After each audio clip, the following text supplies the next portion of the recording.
Hello friends, एक बार फिर से स्वागत है आप सभी का शर्मा साइंस क्लासेस में। तो आज की इस वीडियो में हम सीखेंगे एक अवतल गोलीय दर्पण में सिद्ध करें कि R is equal to 2F। यह R क्या है? R है हमारे दर्पण की वक्रता त्रिज्या और F फोकस दूरी। पिछली वीडियो में मैंने बताया था दर्पण सूत्र से कैसे सिद्ध करें R is equal to 2F।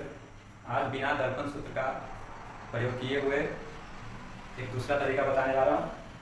तो सबसे पहले एक गोलीय अवतल दर्पण बनाएं जिसमें P क्या है? P है हमारा ध्रुव, C हो गया वक्रता केंद्र और F हो गया हमारा क्या?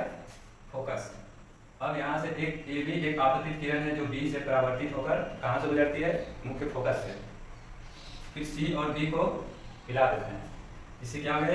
आपतन कोण और एक परावर्तन कोण। तो आपतित किरण, परावर्तित किरण और आपतन बिंदु पर डाला गया लंब तीनों क्या होता है? एक ही बिंदु पे होता है। ठीक, तो यहाँ CV क्या है? अभिलंब है इस दर्पण पे। ठीक, इस हिसाब से आपतन कोण और परावर्तन कोण बराबर है। ठीक, अब यहाँ पर मान लेते हैं कुछ PC बराबर, PC हमारा क्या है? P और C। तो PC हो गया हमारा क्या? R मानेंगे, हो गया हमारा वक्रता त्रिज्या। और PF बराबर लिखेंगे F जो कि फोकस दूरी है। अब यहाँ पर देखते हैं एंगल ABC और एंगल CDF क्या होगा? दोनों इक्वल होगा क्योंकि आपतन कोण और परावर्तन कोण क्या होते हैं? इक्वल होते हैं आपस में। ठीक, यहाँ लिखते हैं angle ABC is equal to angle CDF। ये कौन से नियम से हुए बराबर? तो परावर्तन के नियम से। यहाँ लिख देंगे ब्रैकेट में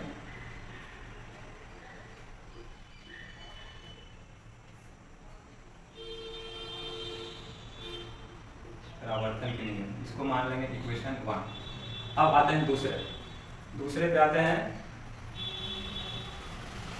ये एंगल यहाँ पर देते हैं तो एंगल ABC बराबर हो जाएगा क्या? BCF। ये होता है एकांतर कोण।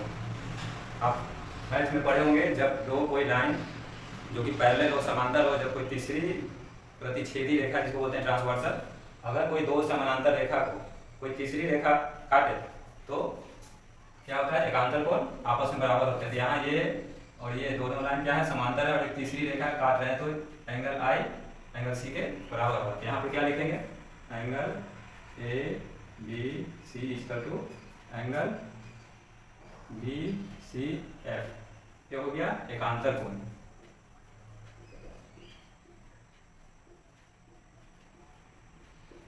ये हो गया हमारा समीकरण 2। ठीक, अब समीकरण 1 और 2 को देखा जाए तो दोनों एंगल ABC के बराबर ही है। पहला लिखेंगे क्या?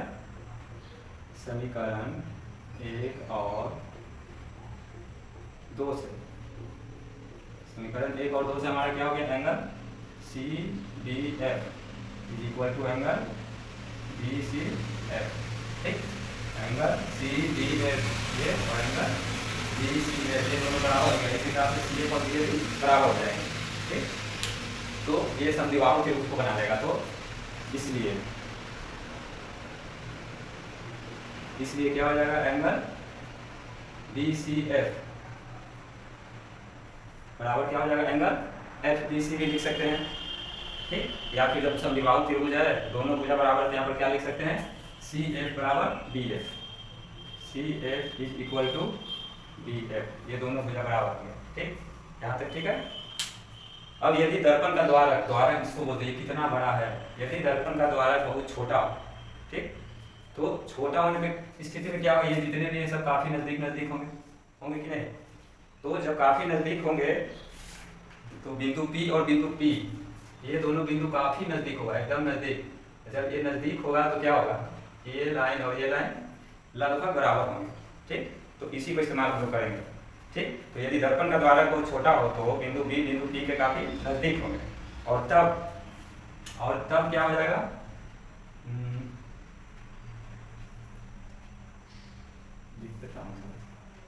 यदि दर्पण का द्वारक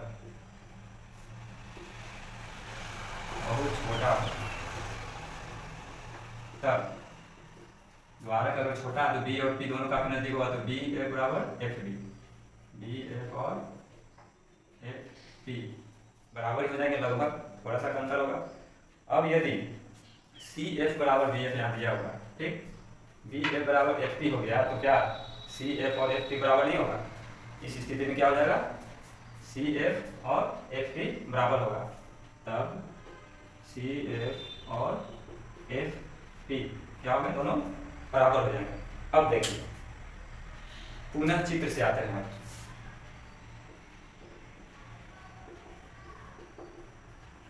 पुनः चित्र से यहाँ देखा जाए, ठीक, यहाँ देखा जाए तो क्या हो जाएगा? पी सी बराबर क्या होगा?